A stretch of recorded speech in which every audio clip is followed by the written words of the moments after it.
Y ya está con nosotros Ricardo Lombana, candidato presidencial, para hablar de varios temas de coyuntura del país. Bienvenido, Ricardo, a Radar nuevamente.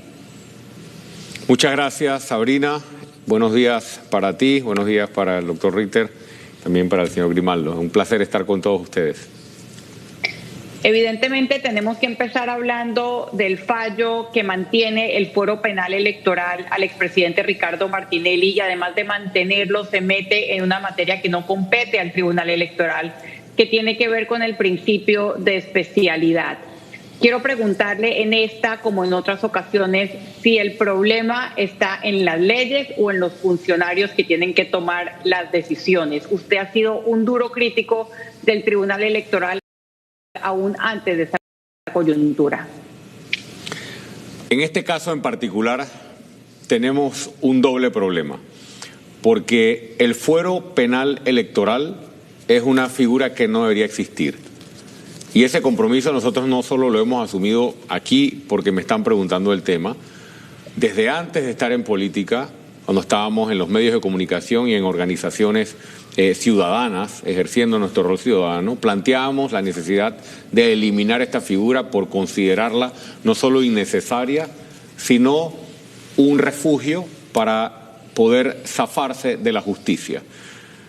Ahora, en la Comisión de Reformas Electorales, cuando se reunió, en la que nosotros participamos, también reiteramos dicha postura de la necesidad de eliminar el fuero penal electoral. Y evidentemente el Tribunal Electoral no debería estar ni siquiera tomando estas decisiones, porque esta figura, esta institución no debería existir. La han ido estirando, aparte de legitimarla, la han ido estirando, porque originalmente alcanzaba a funcionarios electos. Luego la estiraron para que alcanzara a candidatos a puestos de elección popular en general. Luego la estiraron para que alcanzara a todos los que corren para cargos en cualquier ejercicio interno de cualquier partido en cualquier momento. Finalmente alcanzará a todos los miembros de partidos políticos. Es decir, que lo único que necesitas para refugiarte y huirle a la justicia y tener prácticamente una protección es tener un partido político permanentemente en actividad interna y estarás protegido. Y segundo, es grave también en este caso desde el punto de vista de la persona, del funcionario, porque el Tribunal Electoral definitivamente que trasciende o va más allá de su competencia, va más allá o en contradicción de sus propios actos y su propia jurisprudencia y decisiones anteriores, y con esto pues se le brinda una protección adicional o una protección tal vez definitiva, diría yo, al señor Martinelli para que pueda seguir zafándose o rehuyendo de la justicia y logrando pues sus objetivos, cualesquiera sean esos objetivos. Claro, yo quería preguntarte, precisamente por lo que has dicho y lo que Sabrina al principio expresaba, este fallo entra también a considerar el principio de especialidad, que así como se ha ido estirando, también se ha ido estirando aparentemente la capacidad se ha ido arrogando, más que estirando, el Tribunal Electoral se ha ido arrogando funciones evidentemente del órgano judicial al interpretar un tratado internacional sobre el principio de especialidad. Yo quisiera tu opinión sobre específicamente el hecho de que se hubiera tratado el principio de especialidad en una decisión sobre el fuero penal electoral, que yo coincido, y aquí hemos coincidido también, de que no es una figura que no debiera existir, pero existe. La han estirado, pero ahora la han ampliado hasta unos límites inadmisibles para mí. Nosotros hemos consultado obviamente con nuestros abogados y hemos estado escuchando lo que han planteado los expertos en la materia. Yo no soy un experto en derecho penal y en este tipo de investigaciones, pero a todas luces coinciden al 100% todas las fuentes consultadas de que el Tribunal Electoral va más allá de su competencia al meterse con el tema del principio de especialidad. Eso me parece que ha quedado bastante claro y con ello confirman que lo que se quería era tirar una toalla más allá que crear nueva jurisprudencia. Eso por un lado. Pero por otro lado, yo pienso también que el tema del principio de especialidad, el tema de la revocatoria de mandato de hace una semana o 2 semanas, el tema ahora del fuero penal electoral, nos tiene discutiendo, y no me refiero necesariamente a radar, sino a la sociedad, temas que aunque institucionalmente son gravísimos, porque evidentemente si el señor Ricardo Martinelli corre en las elecciones y el riesgo que hay en ello y llegar a ser presidente de la República, los riesgos para el país son enormes, para nuestra institucionalidad. Pero a mí me preocupa que el fuero penal electoral, la revocatoria de mandato, ni ninguno de estos temas tiene que ver con resolverle los problemas a los panameños. Yo estoy cansado, honestamente, como panameño, de este tema de los procesos de Martinelli, de la guerra entre Martinelli y el señor Varela. Tenemos 15 años. ¿Y dónde están las soluciones para los problemas de los panameños? Agua, salud, medicamentos, seguridad y todo. Es importante por la crisis institucional que existe abordar estos temas, pero no perdamos de vista que tenemos 20 o hasta 30 años de discusiones institucionales sin la resolución de los problemas que la ciudadanía quiere que se resuelvan. Yo le pondría atención a eso y por último, el mensaje que se le está enviando al país. Yo estoy muy preocupado por la decisión del Tribunal Electoral y muy preocupado por cómo se le está diciendo primero a los niños de este país que no hay valor que sea importante y no hay principio que sea importante. A los jóvenes de este país, cómo se les está diciendo que aquí lo malo es cumplir la ley, que si cumples la ley estás perdiendo oportunidades de lograr tus objetivos. Y a todos los demás, a los adultos, nos están informando todos los días de que es mejor tomar atajos o tomar otras vías para lograr objetivos. No importa cuáles sean esos objetivos y en la sociedad o parte de la sociedad hasta te lo aplaude. Eso me parece muy peligroso para la democracia panameña y estoy muy preocupado tanto por el desenfoque de los temas que se discuten como por la desatención de los problemas reales del ciudadano y tercero, por el mensaje que se le está enviando a los panameños, a las familias panameñas, de desesperanza y de que aquí todo tiene que ser torcido. Y bueno, también puede existir un mensaje sobre la credibilidad del Tribunal Electoral. ¿Le hace algún tipo de daño a la credibilidad del Tribunal Electoral esta decisión?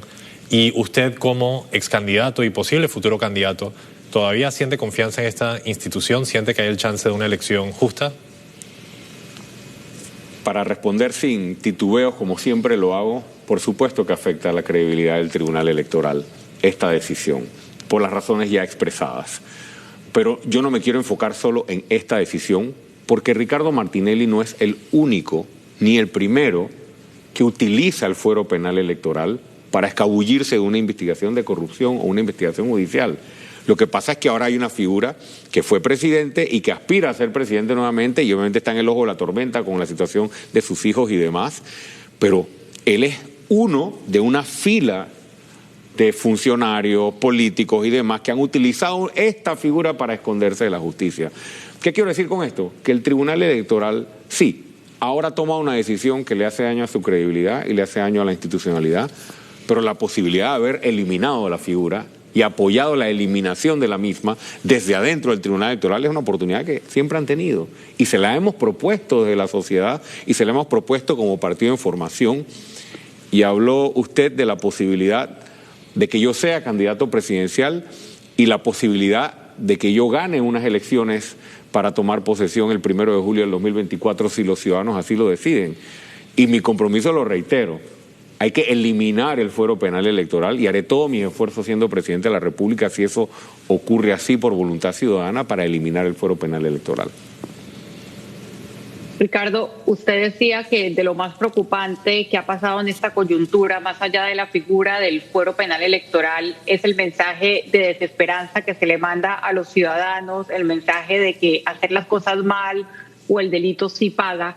Y esta semana hubo algo que yo creo que da para más que una anécdota, y es una cuenta ligada a un call center que difundió información falsa sobre una presunta o sobre una falsa transacción que se le hizo a uno de los magistrados que tomó la decisión. ¿Cómo interpreta usted el hecho de que una publicación a todas luces falsa haya llegado a ser tendencia y que una parte importante de la sociedad lo haya creído como real? que un magistrado recibió dinero a cambio de un fallo cuestionado. Eso refleja que ya el tema de corrupción o el tema del delito es un tema ya más social y más sistémico y no solamente de ciertos actores. ¿Cómo lo interpreta usted? Lo primero que quiero decir sobre eso es que tenemos que entender que estamos frente a una realidad en la cual se destinan miles, para no decir millones de dólares en aparatos tecnológicos, en dispositivos, en call centers, en gente, en estrategias solo para difundir información falsa. Es decir, hay mucho dinero y mucha estrategia destinada a la mentira. ¿Para qué? Para querer manipular a la opinión pública en favor de lo que un grupo u otro quiera. Tenemos que entender los ciudadanos que para realmente conocer la verdad tenemos que ir a las fuentes que tengan credibilidad y tenemos que cuestionar todo lo que vemos en las redes sociales donde se publica una gran cantidad de noticias falsas. Eso por un lado. Entender que cuando abrimos las redes sociales, gran parte de la información que vemos es con el interés de causar manipulación o de guiar la opinión pública hacia algo que está basado en un hecho no cierto. Pero por otra parte, atendiendo la pregunta que me hace, es triste que ya se vea como normal. Miren que la gente ni siquiera empezó a cuestionar si el tuit era falso o no. La gente empezó a ver, oye, increíble que haya recibido el dinero, increíble que haya sido en efectivo, increíble que... Pienso que estamos perdiendo, o la sociedad está perdiendo la capacidad de asombrarse de que estas cosas ocurran. Aquí toda la vida se ha hablado de sobornos, de pagos, desde el caso Semis, ¿no? Donde el diputado Afú dijo, a mí me pagaron y enseñó la plata, y esta fue la plata que me pagaron. Ahí no hubo necesidad de tuit ni de noticia falsa. Esas cosas ocurren, pero como no hay justicia en este país, nosotros nunca hemos visto una sentencia que ponga las evidencias sobre la mesa y diga, esta persona es responsable. Triste que estemos llegando a estos mecanismos, porque lo que nos espera entonces en la campaña política es una guerra de mentiras y una guerra de noticias falsas para querer manipular a la población. Precisamente hablando sobre el tema electoral, el partido Otro Camino va a tener elecciones internas el próximo domingo 3 de abril. Me gustaría entender cuáles son los siguientes pasos dentro del movimiento Otro Camino en la formulación de las candidaturas de cara a la elección del 2024. Es correcto. Empiezo diciendo que nuestra respuesta ciudadana a todo lo que ocurre es organizarnos. Porque mucha gente pregunta, bueno, ¿y qué podemos hacer? Nosotros creemos en las soluciones pacíficas y democráticas. Porque sé que con las cosas que pasan en este país a muchos le dieran ganas de hacer otras cosas, como ocurre en otras sociedades, pero todavía tenemos que creer y tenemos que apostar por las soluciones pacíficas, democráticas, cívicas y nunca caer en hechos de violencia. Panamá todavía tiene la oportunidad de que los ciudadanos nos organicemos democráticamente, y eso es el movimiento Otro Camino, que próximamente, el 3 de abril, enfrenta sus primeras elecciones internas para escoger a 700 líderes aproximadamente, entre principales y suplentes, cumpliendo la paridad de género. Esto ocurre el 3 de abril y esta es la primera vez que un partido político en formación realiza elecciones para escoger a sus primeros convencionales, que nosotros le llamamos líderes nacionales. Del 3 de abril saltamos al 22 de mayo. El 22 de mayo ocurre la Convención Nacional del Movimiento Otro Camino, la convención constitutiva, donde se escoge la primera junta directiva nacional y los primeros órganos de dirección del Movimiento Otro Camino como partido, y a partir de allí ocurren varias cosas. La presentación de nuestros primeros equipos de trabajo ante el país, la presentación de una visión y de los postulados de lo que el Movimiento Otro Camino quiere hacer con la República de Panamá y con este país. Tercero, el proceso de preselección de candidaturas. Nosotros estamos en un proceso de creación de perfiles, preselección de candidaturas, y en eso estamos obviamente recorriendo el país con un comité que tenemos conformado, reclutando no solo personas que ya pertenezcan al movimiento Otro Camino como miembros, sino personas que no están inscritas en partidos políticos y tengan la intención de ser candidatos independientes para que se inscriban en el movimiento Otro Camino y se postulen como candidatos. Y finalmente prepararnos para organizar a nivel nacional una estructura que viene desde los barrios, corregimientos, distritos, provincias y nacional. Es decir, estamos abordando uno a uno lo que la ciudadanía nos señaló en el 2019. Se logró mucho en el 2019, pero nos faltaba una estructura, pero una estructura constituida para representar a los ciudadanos, no como la estructura del PRD que se ha organizado es para saquear al país. Eso es importante que se sepa.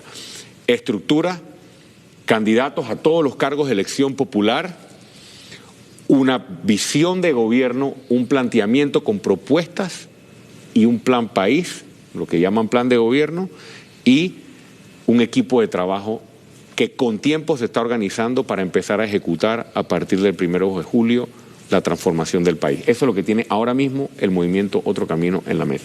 ¿Qué tipo de ingredientes o qué tipo de decisiones se toman en esta etapa de formación de partido para, como usted dice, evitar que el partido devenga en una situación similar a otros partidos que existen? Buena pregunta porque no es fácil hacerlo, pero ese trabajo empezó desde la formulación del propio partido. Nosotros creemos firmemente en que haber creado el partido sin clientelismo, es decir, sin aceptar el tráfico de adherentes, como se da en muchos partidos de aquí para allá, y cuánto pagan aquí por inscribirte, allá me están pagando $20, acá pagan $30, y Lombana te estás quedando atrás que tú no pagas. El haber hecho un partido basado en el respeto a la dignidad de la persona y en cuanto a los postulados del movimiento Otro Camino, sin aceptar esa conducta es la principal vía de protección para no dejar penetrar el partido. Eso número uno. Número dos, tenemos un código de ética robusto y vamos a presentarlo al país el 22 de mayo. No solo un código de ética, sino cuál va a ser el mecanismo de aplicación de nuestro código de ética que vamos a presentárselo al país para que sea el ciudadano el que pueda advertirle al movimiento Otro Camino cuando hay alguien fuera de conducta o con prácticas pues que no compaginan con los principios y los valores de Otro Camino.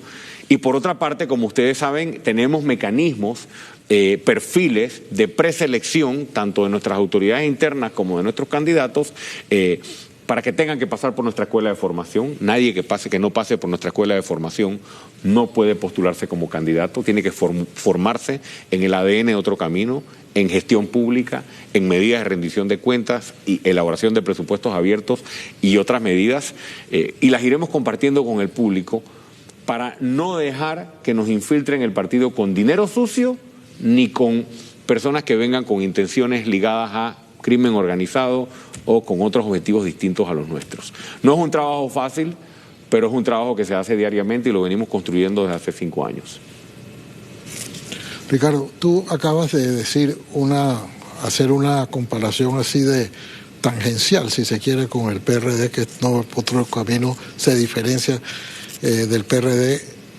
¿Y en qué se diferencia de los otros partidos? ¿O el PRD específicamente es la antítesis del Otro Camino? ¿O es todo el sistema político clientelista que tenemos hoy, la antítesis de este partido? Es que me llamó la atención que hubiera singularizado al PRD, que justamente hoy hace sus elecciones, tiene la elección de sus 4.200 delegados para su próxima convención. Yo lo especifico o lo dirijo en este caso al PRD porque en la época electoral su gran bandera era: nosotros tenemos la estructura. Esa era su gran bandera, ¿no? Los otros no tienen la estructura que nosotros tenemos. Entonces hemos visto esta estructura treparse en el poder para, a través de la Comisión de Presupuesto de la Asamblea Nacional, a cargo del señor Benicio Robinson, y a través de un contralor que viene de las entrañas del PRD, permitir el destino de los fondos públicos para fines clientelistas, para asignarle contratos a sus amigos y para desviar fondos en casos de corrupción. Cuando la gente no tiene medicina, agua, seguridad, las escuelas, muchas de ellas están en mal estado y no tengo que decirle a la población las necesidades que hay. A eso me refiero y por eso particularizo en el PRD, porque se ha dedicado incluso a endeudar el país en pandemia para sostener un aparato clientelista politiquero. Por eso lo dirijo al PRD, pero no se puede generalizar. O sea, dentro del PRD hay un grupo al que siempre apelo, como hay dentro de Cambio Democrático, como hay dentro del panameñismo, gente que no está dispuesta a seguir tolerando que el sistema político patrocine esto. Y ese es mi llamado. A esa gente que está en el panameñismo, en el Cambio Democrático y en el PRD y en otros partidos más pequeños, que ya entendieron y comprendieron que es insostenible seguir utilizando el sistema político para quitarle los recursos al pueblo y beneficiar a un grupo, a que nos entendamos y hagamos un gran proyecto político hacia 2024 para derrotar, no al PRD, para derrotar a quien sea represente del otro lado la política corrupta y clientelista. Ricardo, ya que menciona usted el sistema clientelista y la política corrupta, tengo que preguntarle por Rubén Blades. La mayoría de analistas piensan que las declaraciones y escritos, pero específicamente las declaraciones de Rubén Blades en este espacio, han terminado por debilitar sus posibilidades electorales, las suyas y su candidatura. ¿Usted qué piensa? ¿Las mías o las del señor Blades? No, las suyas. Mis aspiraciones.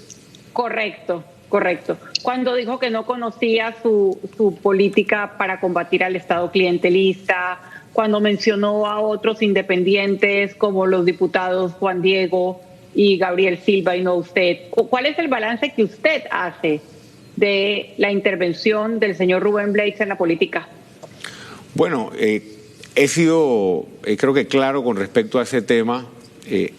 Yo creo que encuentro un poco contradictorio que que por un lado él haya salido a decir es el movimiento Otro Camino la alternativa para que los independientes se integren debajo de una sola propuesta y una sola plataforma, es decir, reconocer que el esfuerzo y la organización y el trabajo ha sido positivo para el país, pero el candidato no es ese. El candidato debe ser otro. Eso creo que es lo que usted me está preguntando.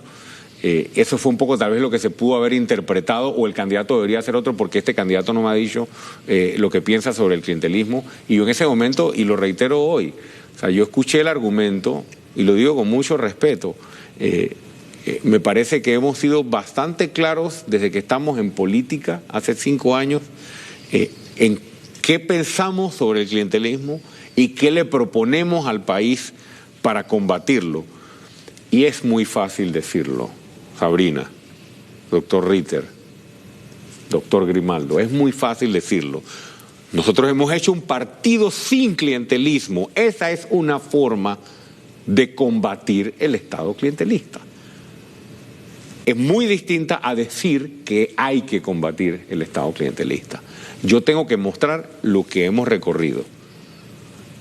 Invito nuevamente tanto al señor Blades como a todo panameño que esté dispuesto a seguir construyendo el proyecto político de esta manera, a que se sume a este esfuerzo y nos pongamos de acuerdo para realmente combatirlo, pero desde adentro y con hechos concretos. Si debilitó o no debilitó, si me afecta o no me afecta, la verdad no estoy haciendo ni me he puesto a hacer ese análisis ahora mismo. Yo creo que es positivo que el señor Blades se haya preocupado nuevamente por los asuntos nacionales y haya expresado su opinión acerca de nuestro movimiento, acerca de mi candidatura.